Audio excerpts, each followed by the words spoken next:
আচ্ছা সুমন ভাই, আপনি দি কোটা আন্দোলনের কালে নেত্রীর দালালি করলেন, এখন আবার কোন ছাত্রকে পাশে আনলেন।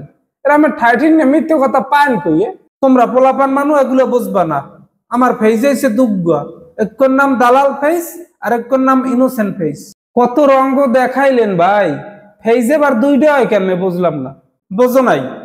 যেমন ধরো আন্দোলনের কালে নেত্রীর পাশে আসি করলাম না, এটা হইছে আমার দালাল ফেস। আর এখন যে ছাত্রকে পাশে আসালাম কইয়ে নাটকটা করতে আসি, এটা হইছে আমার ইনোসেন্ট ফেস। বাহ, আমনের তো দেখি ব্যাপক প্রতিভা, একই অঙ্গে কত রং। আরে বেটা, রঙের দেখছো কি এখন তামাই? আমি এক সময় এক রং ধারণ করতে পারি, আমার অভিনয়ের পারফরমেন্স দেখাইয়ে মানুষকে বোকা বানাইতে পারি। ভাই মানে যে আমার কথা কয় সুমন্য একটা দালাল, এককালে মিথ্যেও কয় না, কি কেন ভাই? আরে বেটা মানে কি কয় থহালাইয়া। এই দেশে একটু দালালি সামসামি সাউগরি না করলে এমপি মন্ত্রী হন যায় না। ভাই একটা কথা কই, আমি আবার রাগ হইয়েন না। আপনারে ফেসবুকের এমপি না কই যদি পাওসাটা এমপি কইতে, হ্যাঁ হনতে খারাপ হইতে না। না হ্যাঁ হমানতে খারাপ কও নাই। আমি ফেসবুক লাইভ করতে করতে এমপি হইছি।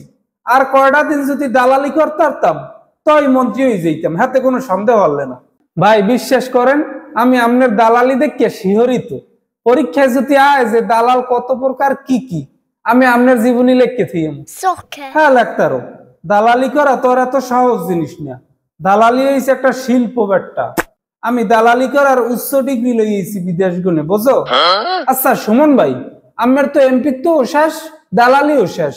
এখন তো মানে আপনারা দেখলে কইবেন ওই দেহ বালেস্টার শূন্যে যায়, একালে আপনার খারাপ লাগবে না? হ্যাঁ, খারাপ লাগে আমার দেশের মানুষের জন্য। আমার মতো দক্ষ গুণী চাটুকার দালাল হাতছাড়া করে ফেলাইলো। আমার মতো এমন দালাল পাবে না কোথাও খুঁজে।